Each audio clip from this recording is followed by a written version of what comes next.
मुझे लगता है कि अगर आप तैयारी कर रहे हैं तो करंट अफेयर्स में विजन आइज की पीटी या फिर पीटी और मेंस 365 को जरूर पढ़ें। उसमें क्योंकि हमारे आसपास के जितने भी देश हैं उनके साथ रिलेशन लगभग अच्छे से समझाए गए हैं टू द पॉइंट। अच्छा, कुछ बुक्स बताओगे प्रीलिम्स से स्पेसिफिक होंगे? इसके अतिरिक्त इंटरनेशनल रिलेशन के लिए आप जो करंट अफेयर्स की घटनाएं होती हैं उनसे अवेयर हो सकते हैं। पॉलिटी के लिए तो लक्ष्मीकांत बुक है ही। इसके अतिरिक्त आप साइंस एंड टेक्नोलॉजी के शॉर्ट नोट्स बना के उस पर काम कर सकते हैं। तो मेंस पे भी अगर आप एक टू द पॉइंट स्टडी करेंगे तो मुझे लगता है ज़्यादा बेनिफिट होगा। फाइनली ये बताइए कि आपको आज सिलेक्शन हो गया है, आप ऑफिसर बन गए, इतने छोटे से कमरे में रहकर आप तैयारी कर रहे थे। सो करंट अफेयर्स वगैरह की कितनी ज़्यादा इंपॉर्टेंस है इस एग्जाम में, प्रीलिम्स और मेंस में? अगर 150 क्वेश्चन में बात की जाए तो कम से कम 40 क्वेश्चन के आसपास करंट अफेयर्स जरूर रहता है। इसके अतिरिक्त अगर और नोट्स की बात की जाए तो मुझे जहाँ से जैसे पीडीएफ मिलते थे मैं उनके प्रिंट आउट निकलवा के और उन पे काफ़ी शॉर्ट नोट्स और अच्छे तरीके की चीज़ें तैयार करने का प्रयास करता था। मैं प्रयास करता हूँ कि सुबह 5 बजे और 6 बजे से लेकर कम से कम 12 बजे और 1 बजे तक मैं एक लगातार स्टडी कर सकूँ, ताकि बचे हुए दिन में अगर मैं थोड़े थोड़े टुकड़ों में भी कुछ स्टडी करता हूँ तो मुझे ये फील आएगा कि हाँ मैंने कुछ कम से कम 6-7-8 घंटे की पढ़ाई कर रखी है। Hello everyone, welcome to student. So हमारे साथ है अमित कुमार रॉय सर, जिनका 85 रैंक के साथ जेल सुपरिटेंडेंट के लिए सिलेक्शन हुआ है। बिहार पीसीएस का जो भी रिजल्ट आया है, और ये मुखर्जी नगर में रहकर तैयारी करते थे दिल्ली में, और ये हिंदी मीडियम से इन्होंने तैयारी करी है। साथ ही साथ जो इनका ऑप्शनल है वो हिंदी लिटरेचर है। तो आज हम इनसे इनकी जर्नी जानेंगे, स्ट्रेटजी जानेंगे, कैसे इन्होंने ओवरऑल प्रिपरेशन करी, या फिर आपको क्या सजेस्ट करना चाहेंगे। इनका इस सेकेंड अटेम्प्ट में सिलेक्शन हुआ है, तो चलिए आज हम इनसे डिस्कस करते हैं। तो दोस्तों, जैसा कि रूम टूर मेरा हो रहा है तो मैं बताना चाहूँगा मेरा रूम काफ़ी छोटा है, बहुत बड़ा नहीं है। आप देख सकते हैं कि यहाँ कुछ किताबें हैं जो कि मैं रेगुलर बेसिस पे पढ़ता था। इसके अतिरिक्त मेरे कुछ पर्सनल नोट्स हैं। पर्सनल नोट्स में काफ़ी, अगर मैं कुछ दिखाना चाहूँ तो मैंने काफ़ी काम किया कई नोट्सों पे, और ये मेरे इंटरनेशनल रिलेशन के नोट्स थे जिनमें मैं लगभग विजन आईएएस पे फोकस करता था। इसके अतिरिक्त अगर और नोट्स की बात की जाए तो मुझे जहाँ से जैसे पीडीएफ मिलते थे मैं उनके प्रिंट आउट निकलवा के और उन पे काफ़ी शॉर्ट नोट्स और अच्छे तरीके की चीज़ें तैयार करने का प्रयास करता था। खुद से भी मैं काफ़ी शॉर्ट नोट्स बनाता था। जैसे अगर बात की जाए तो ये मैं हैंड रिटन काफ़ी साइंस एंड टेक्नोलॉजी के लिए प्रयास करता था कि जो भी अगर लगातार पूछे जाते हैं उनका मैं काफ़ी नोट्स तैयार करता था। जहाँ से मुझे कोई डिफिनेशन लगती थी कि कोई अगर अच्छा है जिनको मैं कोट कर सकता हूँ तो मैं उन सबको काफ़ी हाईलाइट करके और याद करने का प्रयास किया करता था। और बात की जाए तो पॉलिटी में लक्ष्मीकांत से ही पढ़ता था लगभग, और इसी में अपने सारे मैं नोट्स बनाता था, शॉर्ट नोट्स बनाता था। तो कोशिश करता था कि इसी में सब सारी चीज़ें हाईलाइट करके रखूं ताकि मेरी चीज़ें एक जगह रहें। और हिंदी साहित्य का भी मैंने, चूँकि सारा मैंने इसको बहुत अच्छे से कंप्लीट किया था, तो चूँकि मेरा प्रयास रहता था कि कम से कम अपने ऑप्शनल पे मेरी कमांड रहनी चाहिए, तो मैंने अपना ऑप्शनल लगभग पूरी तरह से कंप्लीट किया हुआ था। इनके मैंने शॉर्ट नोट्स तो नहीं बनाए थे लेकिन हाईलाइट करके काफ़ी चीज़ें तैयार की थी।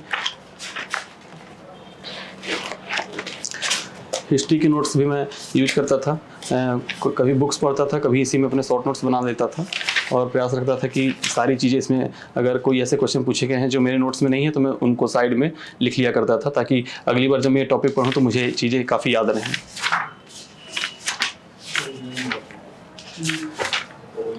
तो दोस्तों, यही मेरे कुछ नोट्स थे।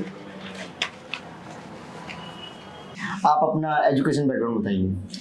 मैंने सिविल इंजीनियरिंग किया है गवर्नमेंट इंजीनियरिंग कॉलेज रीवा से, और मैं लगभग सारी पढ़ाई मेरी मैक्स टू मैक्स सरकारी स्कूल से ही हुई है, और यह बीपीएससी में मेरा दूसरा प्रयास है।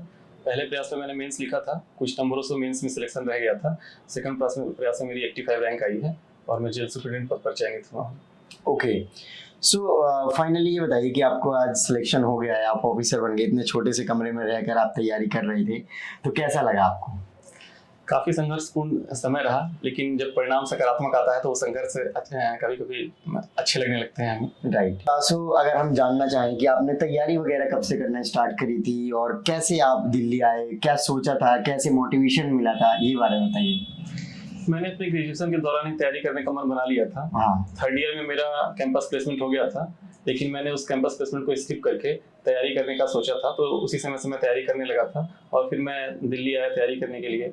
मैंने 6 ही महीने तैयारी की, लेकिन उसके बाद कोरोना आ गया, तो मैंने फिर सेल्फ स्टडी काफ़ी किया, और मैंने 2020 में ही पहला एग्ज़ाम दिया और मेंस लिखा, जैसा कि मैं बता चुका हूँ, और 2021 के रिजल्ट में मैं सिलेक्ट हुआ हूँ। 2021 में आप सेलेक्ट हो गए हैं। सो आपका ये जेल सुपरिटेंडेंट के लिए सिलेक्शन हुआ है। जी सर, जेल सुपरिटेंडेंट। ओके, थोड़ा फैमिली बैकग्राउंड वगैरह बताएंगे आप? फैमिली बैकग्राउंड मेरा बड़ा सामान्य है। मैं बिहार के भोजपुर जिले के सहार थाना के पेराब गांव से आता हूं। हमारा परिवार बड़ा सामान्य परिवार है। पिताजी काम की तलाश में रीवा आ गए, काम की तलाश में, और वहीं पे करने लगे। अनस्किल्ड लेबर हैं, इसलिए हम लोग की आर्थिक समस्या काफ़ी ज़्यादा थी। फिर भी जैसे तैसे उनके मन में यह था कि किसी भी तरीके से इनको पढ़ाना है, लेकिन तो उन्होंने पढ़ाई के प्रति हमेशा सकारात्मक रवैया रखा और हमेशा सपोर्ट किया। इसके अतिरिक्त मेरे बड़े भाई अभिषेक कुमार राय जी ने काफ़ी आर्थिक मदद की। मेरा लगभग पूरा एक तरह से खर्चा वही उठाते थे। ओके, सो अभी फाइनली उन सब के रिएक्शन क्या है? आपका सिलेक्शन हुआ, सभी काफी खुश हैं। न सिर्फ वो सब, बल्कि मेरे परिवार के अन्य भी, मेरे चाचा चाची, मामा मामी, पूरे परिवार के लोग, गांव के लोग, सारों में काफी उत्साह है। सभी मुझे मेरा उत्साह वर्धन कर रहे हैं और बहुत शुभकामनाएं दे रहे हैं। ओके, सो बीपीएससी जैसे 3 स्टेज में होता है, प्रीलिम्स, मेंस एंड इंटरव्यू। तो आपने दोनों की जो प्री और मेंस दोनों की तैयारी साथ में करी या फिर अलग अलग करी? और तैयारी करना जब आपने स्टार्ट करा, आपने बताया कि सेल्फ से आपने स्टार्ट किया, तो उसके बारे में बताइए। लगभग मैंने ऐसा नहीं कहूँगा कि अलग से तैयारी की प्रीलिम्स और मेंस की, मैंने लगभग दोनों की तैयारी साथ में ही की।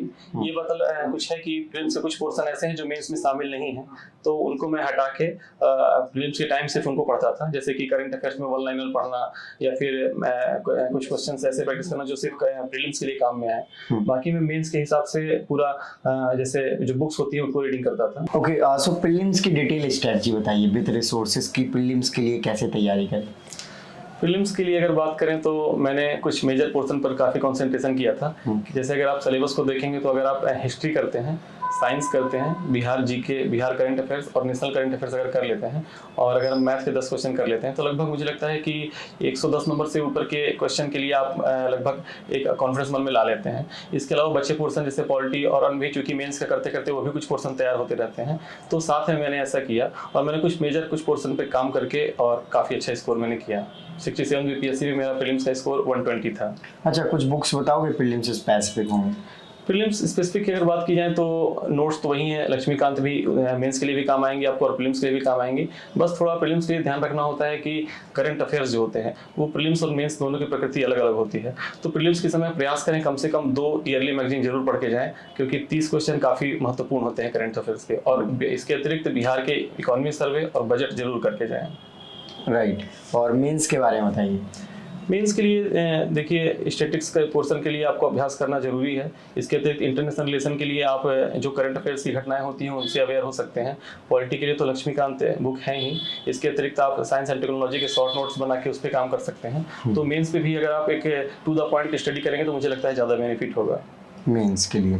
अच्छा, मेंस में जो नोट्स वगैरह बनाते थे, तो जैसे बुक्स हैं, लक्ष्मीकांत के बारे में बताया, और भी सब्जेक्ट्स हैं, तो नोट्स बनाते हुए कैसे ध्यान रखते थे कि बुक्स है, बुक्स से नोट बना रहे हैं, फिर नोट्स कैसे बनाते थे? मैं लगभग 2 तरीके का रास्ता अपनाता था। एक शॉर्ट नोट्स बनाता था और एक बुक्स पे ही अंडरलाइन करता था, हाईलाइट करता था। तो जब मेरे पास समय रहता था तो मैं बुक से चीज़ें जल्दी जल्दी हाईलाइट की हुई चीज़ें पढ़ता था, और जब मेरे पास समय नहीं रहता था, जैसे अगर मैं एग्जाम हॉल के बाहर हूँ, तो मैं अपने शॉर्ट नोट साथ में लिए रहता था और एक फ्लो चार्ट के हिसाब से मैं उनको जल्दी रिवाइज करने का प्रयास करता था। राइट, और जो ऑप्शनल है उसको कैसे कवर किया? ऑप्शनल मेरा हिंदी लैंग्वेज एंड लिटरेचर है, तो उस पर मैंने काफ़ी मेहनत की और जितने भी याद करने वाली चीज़ें उसमें काफ़ी रहती हैं। तो कोटेशन हो गए, काफ़ी चीज़ें मैंने रोज़ सुबह उठ के आधा घंटा 1 घंटा उनकी प्रैक्टिस की, उनको याद करने का प्रयास किया, और प्रीवियस ईयर सारे जितने ऑप्शनल के क्वेश्चन थे उनको किया, और पूरे पेपर लगभग मैंने कवर करने का प्रयास किया, और ऑप्शनल मैंने अच्छे से किया था। ओके, अगर मैं प्रीलिम्स के बारे में आपसे पूछूँ तो प्रीलिम्स में जो प्रीवियस ईयर है उनका कितना ज़्यादा रोल लगता है आपको? प्रीलिम्स प्रीवियस ईयर का काफ़ी ज़्यादा रोल है, ये बिल्कुल दिखता है। हालांकि वर्तमान संदर्भ में पैटर्न बदल रहे हैं। जैसे 68 बीपीएससी में भी मैंने उसका भी मेंस लिखा है, तो उस समय से प्रीलिम्स के पैटर्न में बदलाव आ रहा है। तो मैं ऐसा तो नहीं कहूँगा कि आप अब 1 लाइनर से काम चलेगा, आपको डीप स्टडी करनी ही होगी हर सब्जेक्ट की। मतलब आप मेंस और प्रीलिम्स को साथ ले लेकर चल सकते हैं। और मेंस में प्रीवियस ईयर कितने इंपॉर्टेंस लग रहे हैं? क्या क्वेश्चंस जनरली क्या है ना, मेंस होता है डिस्क्रिप्टिव होता है, तो मुझे लगता है कि क्वेश्चन 19-20 चेंज होके आएगा और उसको डिटेल में लिखना ही है, तो क्या प्रीवियस ईयर कर लो सही से तो हो जाएगा मेंस ऐसे करके? नहीं देखिए, ऐसा मैं कहूँगा कि 66 बीपीएससी या तक ऐसा कहा जा सकता था कि आप प्रीवियस ईयर करके जा सकते हो, लेकिन 67 से जो आयोग था वह भी पैटर्न चेंज करने लगा। पैटर्न चेंज करते जैसे ऑप्शनल का पैटर्न उन्होंने चेंज किया। इसके अतिरिक्त मैंने 68 बीपीएससी का भी मेंस लिखा हुआ है, तो मुझे लगता है कि सारे स्टूडेंट ने उनका पेपर देखा ही होगा कि अब पुराने पैटर्न पर तैयारी आप नहीं कर सकते हैं, आपको काफ़ी डीप स्टडी की जरूरत होगी और आपको राइटिंग प्रैक्टिस भी काफ़ी करनी होगी। तो राइटिंग प्रैक्टिस पे काफ़ी फोकस रखें। मुझे ये लगता है कि अब आने वाले पैटर्न में राइटिंग काफ़ी इंपॉर्टेंट रोल निभाएगा। ओके, सो करंट अफेयर्स वगैरह की कितनी ज़्यादा इंपॉर्टेंस है इस एग्जाम में, प्रीलिम्स और मेंस में? साथ ही साथ करंट अफेयर्स को कैसे कवर किया आपने, कहाँ कौन से रिसोर्सेज को फॉलो किया? करंट अफेयर्स की अगर बात की जाए तो इस एग्जाम में करंट अफेयर्स काफ़ी महत्वपूर्ण भूमिका निभाते हैं। अगर 150 क्वेश्चन में बात की जाए तो कम से कम 40 क्वेश्चन के आसपास करंट अफेयर्स जरूर रहता है। तो ऐसे में अगर करंट अफेयर्स को हम मजबूत करते हैं तो हमारे सिलेक्शन के जो चांस है वो काफ़ी बढ़ जाते हैं प्रीलिम्स में, और तो इसलिए करंट अफेयर्स पे फोकस करना काफ़ी जरूरी है प्रीलिम्स के लिए। मेंस की अगर बात की जाए तो अब मुझे लगता है हर स्टूडेंट प्रीवियस ईयर पैटर्न देख रहे होंगे कि 68 बीपीएससी से ये पैटर्न चेंज हो चुका है कि आप प्रीलिम्स में कुछ मेंस में ऐसे कुछ सिलेक्टेड करंट अफेयर्स पढ़ के जा सकते हैं, क्योंकि अब टिप्पणी आएंगी तो काफ़ी बृहद रूप से सारे करंट अफेयर्स या इंटरनेशनल रिलेशन को आपको कवर करने की जरूरत है। तो मुझे लगता है डीप स्टडी की जरूरत होगी उनमें। ओके, आपने यूपीएससी भी दिया और बीपीएससी भी दिया आपने, तो आपको दोनों को कंपैरिजन में कैसा लगता है कि यूपीएससी और बीपीएससी को कंपैरिजन करें तो स्टूडेंट्स कहाँ मेजर लैग करते हैं एक साथ तैयारी करने में?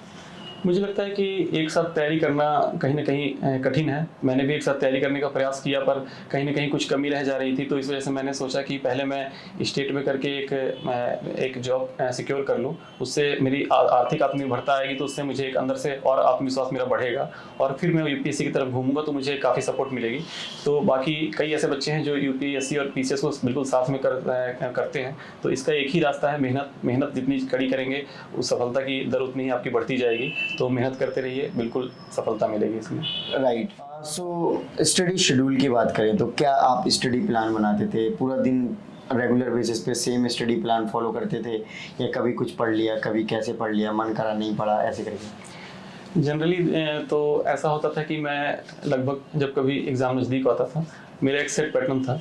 मैं रात में बिल्कुल जग नहीं पाता हूँ, 11 बजे के बाद मैं जगना मेरा मुश्किल हो जाता है। तो मेरा नेचर ऐसा रहा है कि सुबह 5 बजे 6 बजे उठ के मैं प्रयास करता हूँ कि सुबह 5 बजे और 6 बजे से लेकर कम से कम 12 बजे और 1 बजे तक मैं एक लगातार स्टडी कर सकूँ, ताकि बचे हुए दिन में अगर मैं थोड़े थोड़े टुकड़ों में भी कुछ स्टडी करता हूँ तो मुझे ये फील आएगा कि हाँ मैंने कुछ कम से कम 6-7-8 घंटे की पढ़ाई कर रखी है। तो मैं ऐसे दिन में ही प्रयास करता था करने का, और सारे सब्जेक्टों को मतलब ऐसे मूल रूप से 2-3 सब्जेक्ट लेके उनको 2 घंटा 3 घंटा ऐसे कर करके बांट के और उनको पढ़ाई किया करता था। अच्छा, अभी आपने कुछ इम्पोर्टेंट सब्जेक्ट के बारे में बताया था, जैसे कि हिस्ट्री और करंट अफेयर्स वगैरह, और 1-2 और सब्जेक्ट बताए थे जो कि बिहार पीसीएस में ज़्यादा पूछे, और ऐसे क्या टिप्स बताओगे कि स्टूडेंट्स अगर बिहार पीसीएस को टारगेट कर रहा है तो इन चीज़ों को या फिर इस तरीके से अपनी स्टडी को लेकर चलता है तो उसका जल्दी सिलेक्शन हो जाए? मुझे लगता है कि अगर आप तैयारी कर रहे हैं तो करंट अफेयर्स में विजन आइज के पीटी या फिर पीटी और मेंस 365 को जरूर पढ़ें। उसमें क्योंकि हमारे आसपास के जितने भी देश हैं उनके साथ रिलेशन लगभग अच्छे से समझाए गए हैं टू द पॉइंट, तो उससे आप कर सकते हैं। इसके अतिरिक्त मैं बोलूँगा कि साइंस एंड टेक्नोलॉजी के लिए कुछ क्वेश्चन सेट पैटर्न पर रिपीट होते हैं, तो उनके लिए आप एक विशेष नोट्स बनाएं, क्योंकि उन क्वेश्चनों को हर स्टूडेंट लिखेगा, पर उनमें आप क्या परिभाषा लिखते हैं, क्या उनका डिटेल लिखते हैं, फ्लो चार्ट कैसे बनाते हैं, यह काफ़ी महत्वपूर्ण हो जाता है। तो अगर आप कुछ सामान्य छात्र से कुछ अलग करेंगे तो निश्चय ही आपके नंबर ज़्यादा आने की संभावना बढ़ जाएगी। ओके, लास्ट में अगर मैं आपसे पूछूंगी इंटरव्यू में आपसे क्या पूछा गया और आपने इंटरव्यू के लिए कैसे प्रिपेयर किया था, इसके बारे में? इंटरव्यू के लिए मैंने अपना, क्योंकि मुझे पहले काफ़ी हेजिटेशन रहता था अंदर से, तो मैंने कई जगह मॉक दिए तो धीरे धीरे मेरे अंदर से हेजिटेशन कम हुआ। हालांकि इंटरव्यू के दिन आपका कितना भी कह लें अंदर से घबराहट तो होती है, क्योंकि उनके हाथों में आपका भविष्य है। पर मैं इंटरव्यू गया मैं, तो चूँकि मेरा पहले प्रेफरेंस बिहार पुलिस सर्विस था, तो काफ़ी मेरा पूरा इंटरव्यू लगभग पुलिस पे ही चला। उन्होंने काफ़ी इससे रिलेटेड क्वेश्चन पूछे। इसके अतिरिक्त मेरा इंजीनियरिंग बैकग्राउंड रहा है, तो उन्होंने मुझे आते ही सीधे कहा कि अभी हाल ही में संसद में एक कमेटी बनी थी जिसमें ये बताया गया कि लगभग इंजीनियर और मेडिकल के स्टूडेंट ही यूपीएससी और स्टेट पीसीएस के 70% सीटें ले जाते हैं। तो ऐसे में देश में अच्छे इंजीनियरों की कमी है, तो उसको रोकने के लिए कुछ प्रयास करना चाहिए कि क्या आप इस बात से सहमत हैं या नहीं सहमत हैं। तो मैंने जवाब दिया कि सर ये तो अवसर की समानता का उल्लंघन होगा, तो मुझे लगता है कि सबको समान अवसर दिए जाने चाहिए। और मैंने एग्जांपल दिया कि देश के विकास की भूमिका में जो भी अपना जितना बड़ा भूमिका निभा सकता है उसको उस क्षेत्र में जाना चाहिए। जैसे अनिल कुंबले जी इंजीनियर हैं, लेकिन हो सकता है कि इंजीनियरिंग के क्षेत्र में वो इतना नाम नहीं कर पाते जितना कि उन्होंने भारतीय गेंदबाजी को ऊपर पहुंचाया है। इसके अतिरिक्त मैंने बोला कि सर हमारे बिहार के वर्तमान मुख्यमंत्री भी सिविल इंजीनियर हैं और वर्तमान में वो मुख्यमंत्री के रूप में काफ़ी अच्छा कार्य कर रहे हैं। तो सर विविधता होनी चाहिए। ओके, लास्ट में आप अपने सफलता का श्रेय किनको देना चाहेंगे? देखिए, सफलता के पीछे तो मैं मानता हूँ कि कुछ व्यक्ति नहीं, काफ़ी ज़्यादा संख्या में व्यक्ति रहते हैं, लेकिन अगर मुख्य रूप से बात की जाए तो मैं अपने पिता श्रीनिवास राय, माता मनोरमा राय और बड़े भाई अभिषेक कुमार राय और चाचा रामनिवास राय, सुनील राय और अपने सभी परिवारजनों को इसका सफलता का श्रेय देना चाहूँगा, जिन्होंने भी मेरे सिलेक्शन के दौरान सकारात्मक भूमिका निभाई है। पूरा परिवार और लगभग पूरा गाँव ही मेरे साथ था। नाइस। ओके, सो फ्रेंड्स, आपने देखा कि इन्होंने किस तरीके से तैयारी करी है।